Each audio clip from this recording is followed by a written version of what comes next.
In the world of modern photography, we are currently living through a strange paradox. Our cameras have never been more powerful, yet the experience of using them has never felt more sterile. We have autofocus that can track an eagle through a forest and sensors that can see in the dark, but somewhere along the way, we lost the soul of the craft. Most cameras today feel like computers with a lens attached. But there is one line of cameras that has always stubbornly refused to follow the crowd. It's a camera designed not for content creators, but for photographers. We are talking about the Fujifilm X-Pro series. Welcome to my channel Tech Launch. Subscribe my channel and click on the bell icon for the new tech updates. And right now, the tension in the community is at a breaking point because the ghost of the XPro 4 is finally starting to materialize. For years, the XPro line has been the cult classic of the Fujifilm world.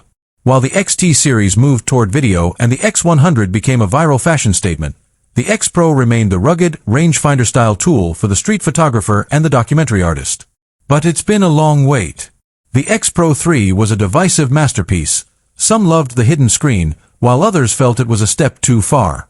Now, as we sit in 2026, the question isn't just when the XPro 4 is coming, but what it has to be to save the series. Because if Fujifilm gets this wrong, it might be the last XPro we ever see. Let's talk about the heart of the beast. The rumors from the supply chain are pointing toward the 40.2 megapixel X-Trans 5HR sensor. This is the same high-resolution powerhouse found in the X-T5 and the X-H2. For an XPro user, this changes everything. Imagine having the ability to crop into a street scene without losing that medium format look. But pixels aren't the whole story. The real magic will be the X Processor 6. This new brain is expected to bring AI-driven subject tracking that actually understands the human form, even when it's obscured by shadows or rain. For a street photographer, this means the camera will stay locked on a subject's eye through a crowded New York sidewalk, allowing you to focus entirely on the composition. But we have to address the jelly in the room, IBIS. In-body image stabilization. For the longest time, Fujifilm purists said the XPro didn't need it. They said it would make the body too bulky. But in 2026, shooting without stabilization feels like driving a car without power steering. The leaked internal blueprints suggest that Fujifilm has managed to miniaturize their 5-axis stabilization unit specifically for the XPro 4's slim profile.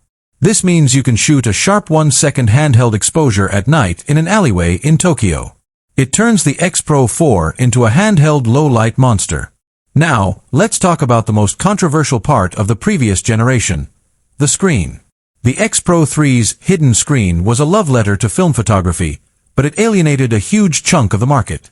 The whispers for the XPro 4 suggest a hybrid tilt design. Imagine a screen that looks like a fixed plate, keeping that minimalist aesthetic, but can tilt out for those difficult low-angle shots. It's the compromise we've all been waiting for. It respects the pure photography philosophy while acknowledging that, sometimes, you just need to see what you're doing. But the soul of the XPro has always been the hybrid viewfinder. This is the only camera on the planet that lets you switch between a bright optical window and a high-resolution electronic display with the flick of a lever. The XPro 4 is rumored to feature a 5.76 million EVF, the same